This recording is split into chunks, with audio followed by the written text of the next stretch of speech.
Hola mis queridos amigos, nuevamente con ustedes, su doctor Tigre, el que ronca en esta negra noche neoliberal latinoamericana, sudamericana, ecuatoriana.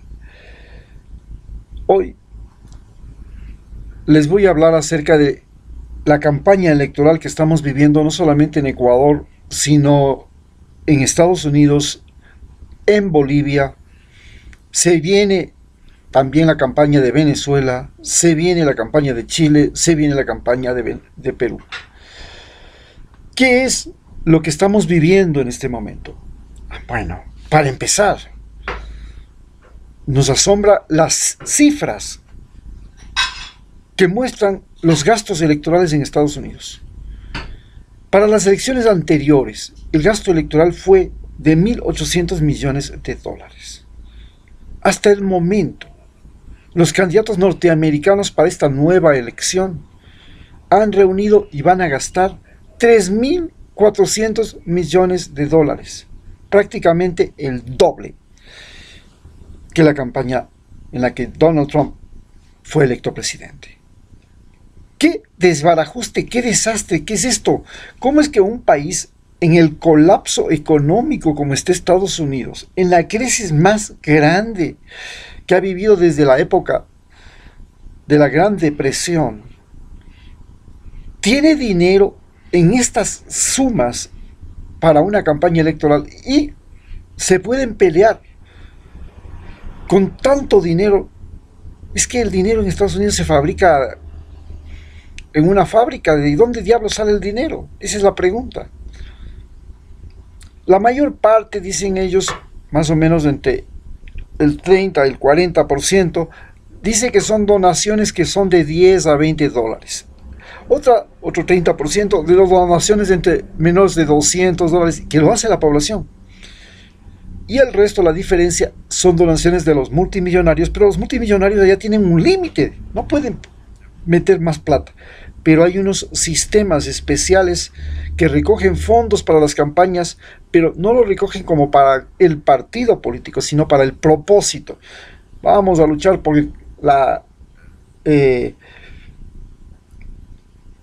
la igualdad de género. Pero eso lo vamos a hacer con el Partido Demócrata.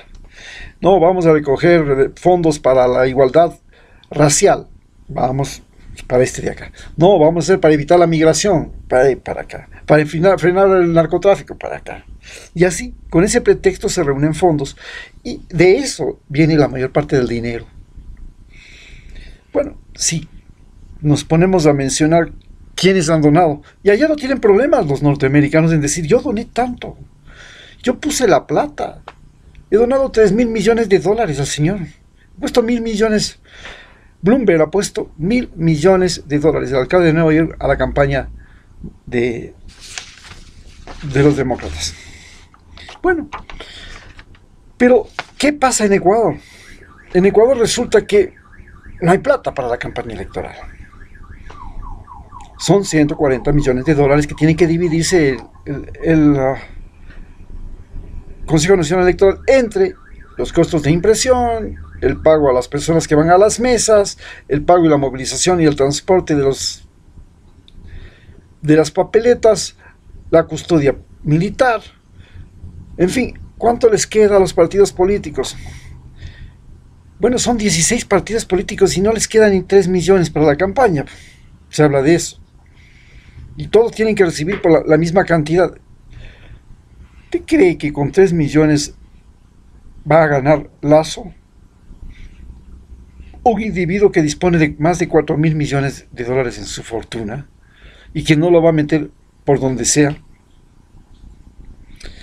Entonces resulta que la campaña, el límite de gasto electoral es una mentira. Y utilizando esta mentira es como ahora se le pretende meter a la cárcel y se le ha sentenciado a la cárcel a Rafael Correa, diciendo que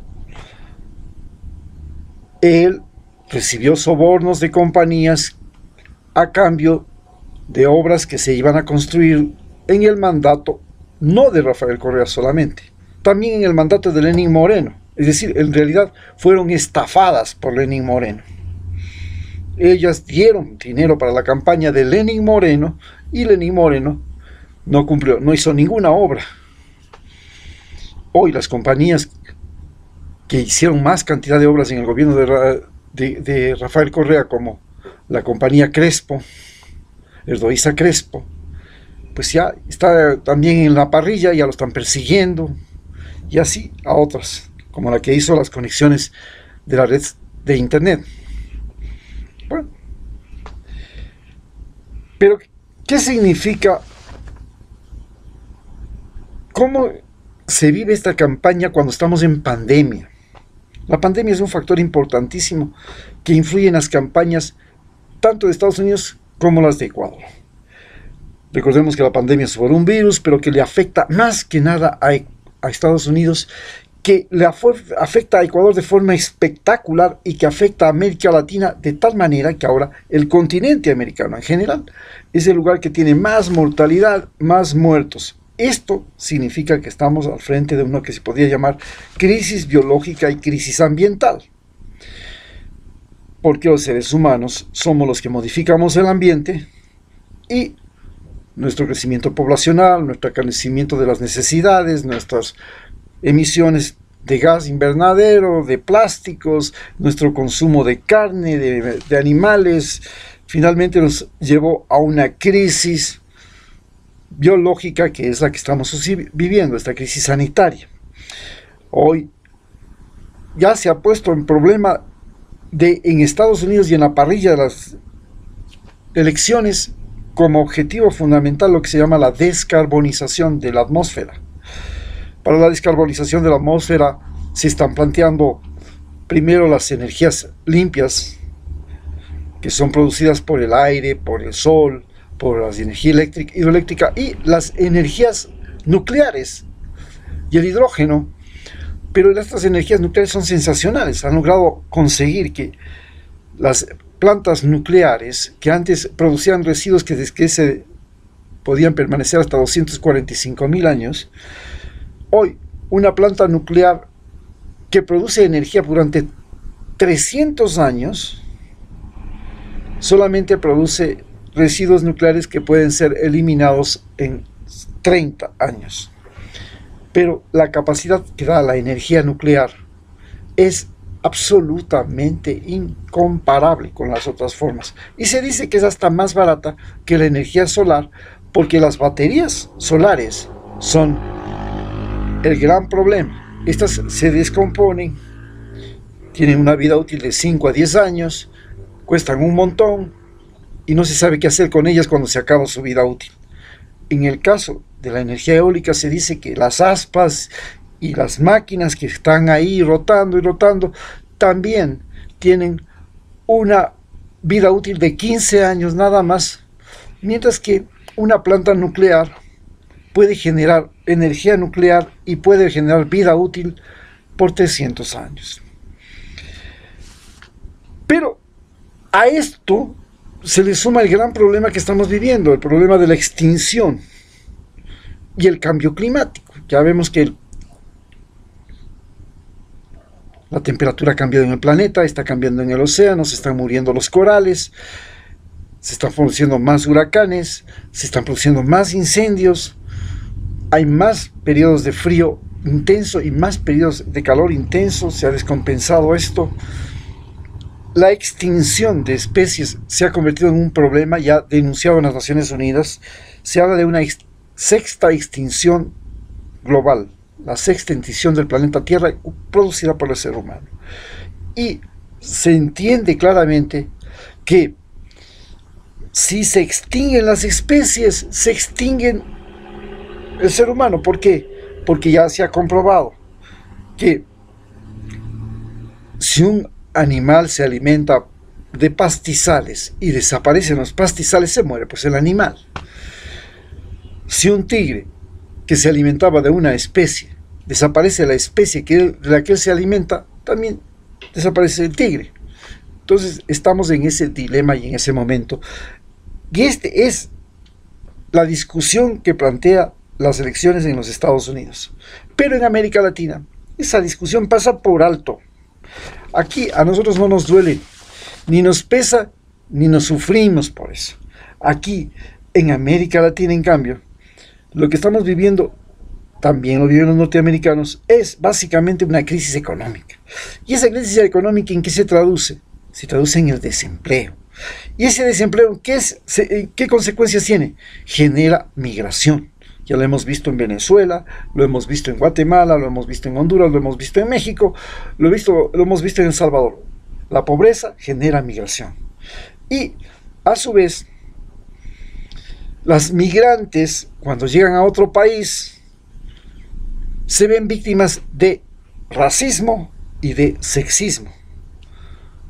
Porque el mayor tráfico que existe ahora de seres humanos hacia los países desarrollados es de mujeres para ser utilizadas en el tráfico sexual. Y, por otro lado, la migración de los informales, llamados también ilegales, que pueden sobrevivir en las calles vendiendo lo que sea, desde droga hasta el alma, si es preciso. Así, pues, nos enfrentamos a que los países de menor desarrollo, que están fregados, que no tienen economía, que han quebrado, como los países, tal es el caso de Ecuador, el caso de Perú, el caso de Colombia, el caso de Brasil, que son los que estamos a punto de tener elecciones, Bolivia, no se diga. Lo que nosotros vendemos es materias primas. Perú vende oro, mayor productor de oro del mundo, Ecuador vende petróleo, Colombia vende café, flores, Bolivia vende litio, gas, Brasil prácticamente ahora es un vendedor de carne. En fin, esto hace que al caer las materias primas, pero la vida de los seres humanos tiene ahora muchas mayores necesidades, necesitamos agua, electricidad, salud, vestuario, electrodomésticos, equipos de herramientas de trabajo, educación, etcétera, etcétera, hace que las materias primas se las venda a precio de gallina pestada, a lo que me paguen, con tal de tener suficiente dinero para poder satisfacer esas necesidades que me están asfixiando. Esto nos lleva a pensar que hay dos modalidades. La una, en América Latina están a muerte y peleándose metro a metro los socialismos, encabezado por el socialismo del siglo XXI, más el socialismo de Cuba, el socialismo de Nicaragua, que son socialismos marxistas, de origen marxista, y el socialismo venezolano, que es un socialismo que se llama socialismo del siglo XXI. ¿Qué diferencia hay entre el socialismo marxista y el socialismo de Cuba y el socialismo venezolano? En el socialismo cubano hay la incautación de bienes, desaparece la propiedad privada. En el socialismo venezolano no hay incautación de bienes. Lo que se les hace es que las empresas estén bajo supervisión estatal, y eso es lo que les irrita. Bien, entonces tenemos que, por un lado, el Estado es el que quiere manejar la salud, la educación, y esto es un problema desde Estados Unidos. La pelea ya es, ¿hacemos o no hacemos el Obamacare?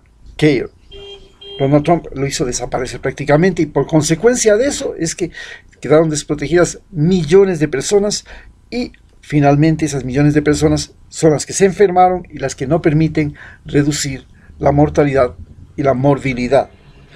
En cambio, ellos dicen que la salud debe ser un derecho de las personas, que tienen que escoger quién les atienda, y no tiene que ser el Estado el que tiene el monopolio, y por tanto, viva los seguros privados, viva las escuelas privadas, viva las universidades privadas. Esta es la gran disputa que tenemos en este momento en estas elecciones. Pero tenemos un problema adicional. Las elecciones también nos llevan a un razonamiento psicosocial y político. Los candidatos. Resulta que en Estados Unidos, ha habido una disputa entre los dos candidatos, y un candidato, Donald Trump, dice que si pierde las elecciones, por último, a él lo sacan a bala de la Casa Blanca, porque ya viene un fraude programado.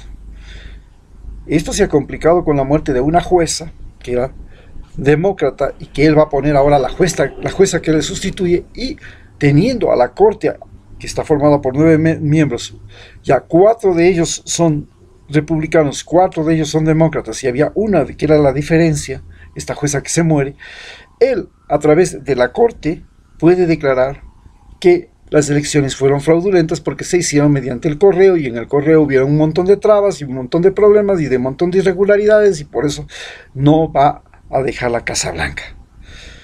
Se habla de hasta cómo le vamos a sacar. Esa es la gran discusión en este momento. En el caso de América Latina, el caso de Colombia, el caso de Ecuador y el caso de Bolivia son lo más patológico que hay. No se permite la participación de Evo Morales, no se permite la participación de Rafael Correa, no se permite, en el caso de Rafael Correa, ni siquiera la participación de sus partidos, le eliminan los partidos, y por último, ya no se permite ni la participación de los candidatos de Rafael Correa con otros partidos. Es decir, bueno, ya, más descarado no puede ser, pues no. Ese señor que es candidato por Rafael Correa no puede ser candidato, ¿por qué? No hay ninguna justificación que lo impida. Pero eso va al diablo. Aquí manda la bravuconada. Y en este problema entonces tenemos no solamente el problema de la campaña. Ya vemos la campaña. La campaña se supone que tenía que empezar 60 días antes de las elecciones. Es decir, en diciembre recién tienen que empezar la campaña electoral, en enero. No, estamos ya en campaña. Ya estamos en campaña. Están regalándose sacos de harina ya a los candidatos. Les va al diablo la ley electoral. Le aceptan a un candidato que tiene dinero en paraísos fiscales, Guillermo Lasso. Tiene 40 empresas en paraísos fiscales en Panamá. Y entonces no puede ser candidato de acuerdo a la ley de Ecuador. Pero no, fue el primero en ser aceptado. Al diablo la ley también. Es decir, la campaña electoral y las elecciones ya no son de acuerdo con la ley, son de acuerdo con la conveniencia. Y entra ahora el problema de las Fuerzas Armadas y el problema de la guerra. Estados Unidos está viviendo una guerra económica con China, una carrera militar con Rusia, una guerra de bloqueo con Venezuela, Irán, Corea. Y la guerra entra también en el problema. Entonces, unos dicen, no, los rusos se quieren meter en las elecciones. Otros dicen, no, los chinos se están queriendo meter en las elecciones. Entonces, los demócratas acusan a los de Trump de que están amarrados con los rusos. Y los republicanos acusan a los demócratas de que están amarrados con los chinos. Ayer vi una película en la cual había toda una campaña, una película para decir que China se había logrado meter en los Estados Unidos y que iba a cambiar toda la estructura económica, moral, ideológica de Estados Unidos. Pero finalmente el gran problema que existe tanto en Ecuador como en Bolivia, como en Estados Unidos en este momento, es la posibilidad de fraude. No deja de ser una posibilidad. Por primera vez se habla de fraude posible en Estados Unidos, de compra de conciencias del colegio electoral. Así, cash. ¿Cuánto necesita usted para que vote por mí? En América Latina, en el caso de Ecuador, ya más descarado no puede ser, pues el fraude ya se está viendo, ¿no? Ahora lo único que falta es hacer lo que decían que pasó en Bolivia, poner unas mesas. En esas mesas ya vienen ya todos los votos preparados, se cuenta cuántos son los votantes nada más, se quita las papeletas que están de más y véngase, aquí ya están los votos ya listos. Eso es lo que se viene. Y si las cosas salen mal y gana el otro candidato, entonces van a hacer lo mismo. Van a poner mesas en que van a decir, no, ellos hicieron el fraude, los que ganaron hicieron el fraude. Aquí están las mesas, eso hicieron en Bolivia. Ganó Evo Morales. Pero los de la contraparte, los enemigos de ellos, fueron y quemaron las urnas, metieron votos, golpearon a los que estaban en las urnas y después dijeron, no, el fraude es aquí. Nosotros quemamos las mesas y quemamos las urnas porque en esas urnas había fraude. ¿Cómo que había fraude? No, fue al revés. Este es el truco que se está viviendo en la política en este momento. Y por supuesto, detrás de todo esto estamos viendo, está metida la policía, está metido el ejército. Miren lo que pasa en Ecuador. Fraude de la policía. 532 millones. Vean en Estados Unidos. Los generales están dando opiniones. Están tomando partido. Y vea lo que está pasando en Bolivia. Un general de un golpe de estado. Tenemos a los militares metidos ahí. Y al frente, nosotros en la mitad de una guerra entre la OTAN, China y Rusia. No, los chinos quieren meterse en Venezuela, los chinos quieren meterse en América Latina, los rusos también. Tenemos que hacer todo lo posible porque no se metan. Eso es el socialismo del siglo XXI, es entregarles a los chinos las riquezas de Sudamérica. No se puede ver. Y finalmente tenemos lo peor de todo, la amenaza tecnológica. Sí, hablábamos de que había una amenaza biológica en América Latina y que tenemos también una amenaza, que es la amenaza política en América Latina, la amenaza militar. Hoy nos encontramos que estamos también al frente de una amenaza tecnológica. Las guerras van a ser por internet, las peleas, las elecciones son por internet, las votaciones tienen la internet una decisión importantísima. Pero hay una disputa. El 4G, que es norteamericano, con el 5G, que es chino. Y se pelean entre Huawei y el gobierno norteamericano, entre TikTok y el gobierno de Donald Trump. Y ahora es una pelea tecnológica. Encima de eso hay una guerra tecnológica que nos está invadiendo y que va a influir en las decisiones de estas nuevas elecciones. El bombardeo, vemos que Facebook ha sido utilizado ya anteriormente en elecciones, lo han denunciado, ha sido criticado, se le ha llamado a enjuiciarle al de Facebook en la Cámara de Estados Unidos, en el Congreso, en la Unión Europea. Sabemos que intervino en las elecciones de Ecuador en el 2018, 2017, sabemos que intervino en las elecciones de Argentina con Macri, sabemos que intervino en las elecciones con Bolsonaro. La pregunta es, ¿van o no van a intervenir en las elecciones del 2021 en Ecuador? Muchas gracias.